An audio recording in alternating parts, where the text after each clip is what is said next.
thing I think that might give it away is the chain. It's lighter and it's a little squeaky. You hear that? Okay, even this walk, which the chain on the walk is smaller. You can see it's not quite as big, but it's not squeaky. Okay? That's right when I picked this bag up and felt of it, I noticed the chain difference. Again, I don't really hear any squeak. It makes a sound when I'm moving it around, but this one, it's more squeaky. That's the only way I really know to describe it. But other than that, it's undetectable. It's beautiful. It's leather and it's very well made. I looked at the stitching. The stitching is immaculate. The bag has a really pretty sheen to it.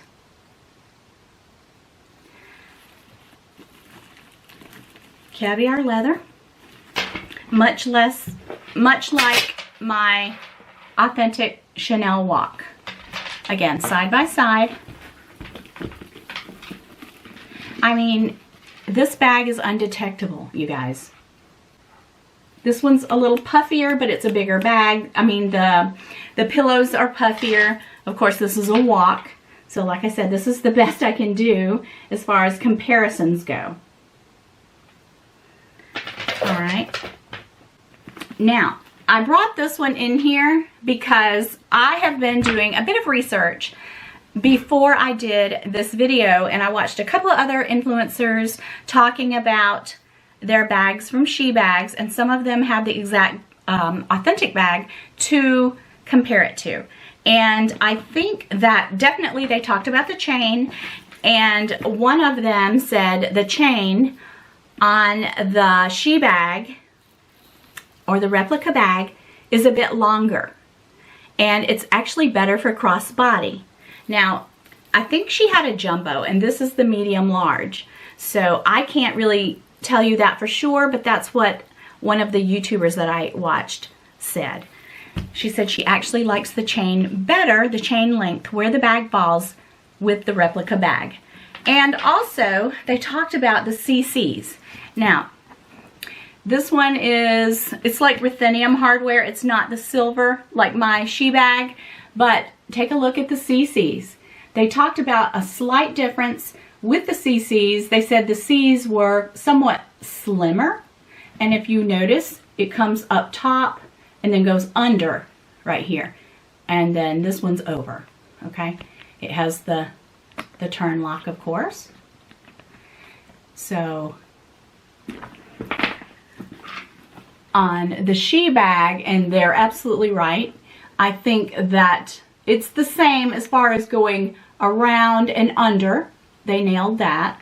The turn lock is just perfect. But I think the C's are a little fatter, like a little thicker. Of course, this is a bigger bag, but I do see that, and I saw that in the video that I watched. I will link that video below for you guys if you're interested. I'll link a few of them because I found them very interesting, and I did watch them before I did this video. So this is also caviar leather with the quilted diamonds, as is this one. So I want to ask you guys a question. If you saw me out with this bag on my shoulder, would you be able to tell that it is not an authentic Chanel medium large? Because I would not be able to tell. The number one thing for me that really does give it away is just the straps are a little lighter, and maybe that's a good thing because I don't like a heavy bag, and a little squeakier. Okay, that's the number one thing that I noticed. And I know what the feel of, I know the feel of an authentic Chanel bag, and I'm used to it. All right, so you guys, this bag on the website is not even $400. And then you can use my discount code if you desire to have the look for less. What is wrong with that? Would I ever spend $10,000 on this bag? I'm not going to say never, but I am going to say 99.9% no. I guess if Keith sold his company tomorrow and, you know, he wanted to treat me, I probably would under that circumstance. But honestly, if he said, I'm going to buy you a classic flap for your birthday, I can't do it, you guys. I came very close to buying a jumbo back when they were $5,500, and for some reason she said I would get $500 off. It would have been $5,000, and I just couldn't do it then. And then that's about what I paid for this, maybe $52. I can't remember the exact prices, but I know it was around $5,000. Yes, I would pay $5,000, but I would never pay today's prices. I have no problems carrying this bag. I've carried it quite a bit. Even my daughter said, why are you carrying a fake bag, and that's what she called it, when you have all those real Chanel bags? And I said, because I love the classic flap.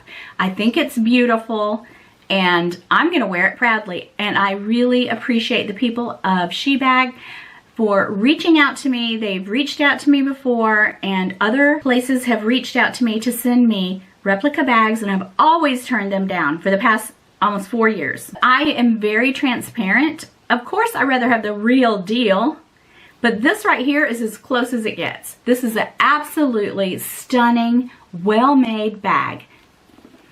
Yes, it still has that faint chemical smell. I did reach out to them. It's definitely not as strong as it was when I first get it. I think this is an absolutely stunning and beautiful bag, and I absolutely love it. So I just don't have a problem with this. I do have a problem with spending $10,000 on a bag, and my husband likes to call handbags a piece of leather.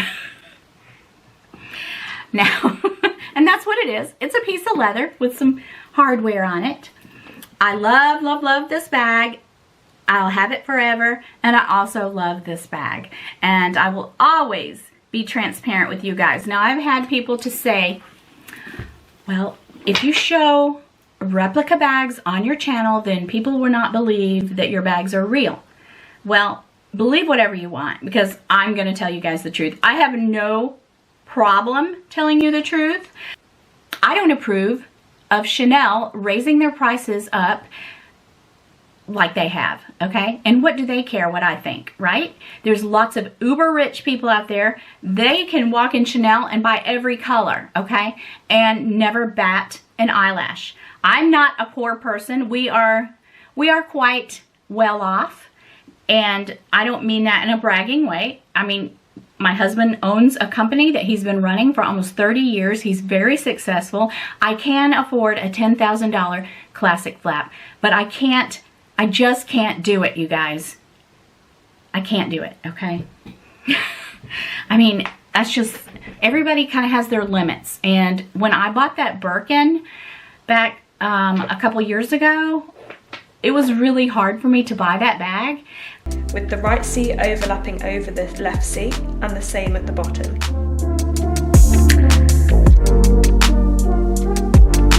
Number 5, the plate of the CC lock. Classic Chanel bags tend to use flat screws, and counterfeit products may use different fonts and larger lettering. Number 6, the lettering of the Chanel logo. You want to check the font of the logo and make sure all letters are straight. Fake Chanel bags tend to get their lettering to sit on top of the leather rather than actually being embossed into it. Number 7, authenticity cards. The genuine Chanel cards will have strength, whereas the fake Chanel cards may be flimsier. After 2005, the cards now have 8 digits, apart from 2021, where Chanel started making plaque series and they no longer have cards. Number 8, chain straps. In genuine Chanel pieces, the chain strap will have weight to it. In fake Chanel pieces, there may be obvious lumps and bumps, and the stitching count will be uneven.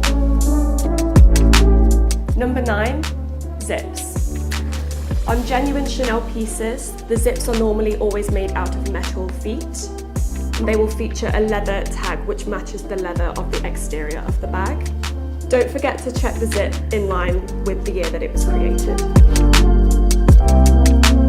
Number 10, the shape. Real Chanel bags will always be symmetrical and lie flat and be sturdy.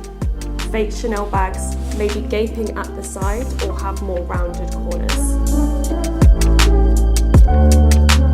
Chanel always use the best leathers and materials so that they will always keep their shape for years to come.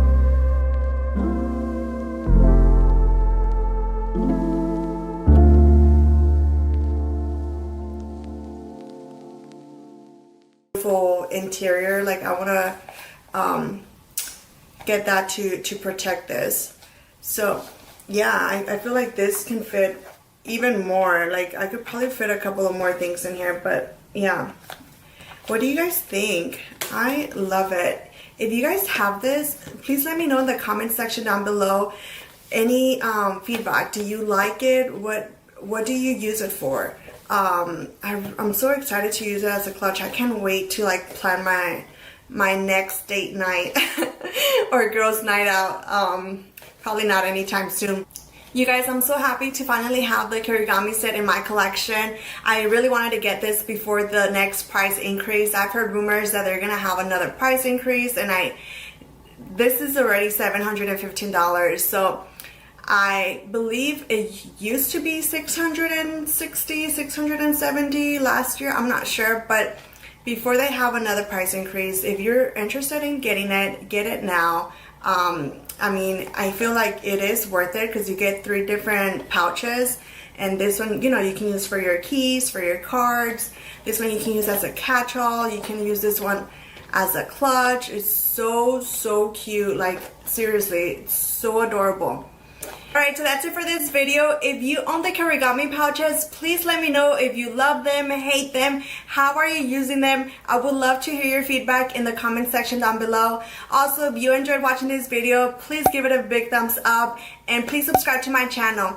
Thank you guys so much for watching, and I will see you next time. Bye. Than the Epsom texture on this handbag. And when I was wearing this in Orlando, Florida, the first day that I wore it out and I got sunscreen on it, a layer of some kind of coating on this Epsom rubbed off, which was disturbing. But I'm also not too terribly surprised because this is a fake handbag, which makes me even more convinced that I do not want to buy a fake now. The other thing too is that the turn locks between the real bag and the fake bag have some difference in feel, but the edges of the turn lock, like the edges of the circle itself, are more rounded than the real one, which are a lot more angular and sharpened angles. They feel boxier and more substantial. The turn lock on this one also doesn't turn as easily as my vintage Kelly, though my vintage Kelly is 58 years old, so that could be the reason for it being so loose as well. I do have to admire one detail that they did very well. They got the Epsom texture on the outside, and on the inside they have a different texture of leather, which is similar to the Chev leather that lines Hermes Kellys that are in Epsom. Because if you buy an Hermes Kelly from the store, I believe it is Epsom on the outside, and then the inside leather, it is Chev in the same color. And Chev is goat skin, so it has a different texture, and they have a goat skin texture on this. So I thought that was like a good detail that they caught. I was like, good for you. So I give you a bone for that. You look at the real one versus the fake one. The purling here is just so fake. Whenever people tell me to look at a logo to verify the Hermes bag for authenticity, I can't tell sometimes. And so I always struggle with this part. So I wouldn't rely on this alone when verifying, but it is a really big factor because it is hard to get a font perfectly right, especially when there's so many subtleties. Because if you've ever written a Word document and tried to pick a different font, you know how many different font types there are out there. So same with this. There could be minute differences in the fake that you don't detect. If you see any like quality issues with the bag itself, you know immediately that that could be a fake. And what I mean is, like, for example, this hardware has a little bit of rust and the gold has chipped off in the corner of it. Another thing that really truly alarmed me with this bag was, and I'm talking about the fake one, is that this bottom edge is just one single piece of leather.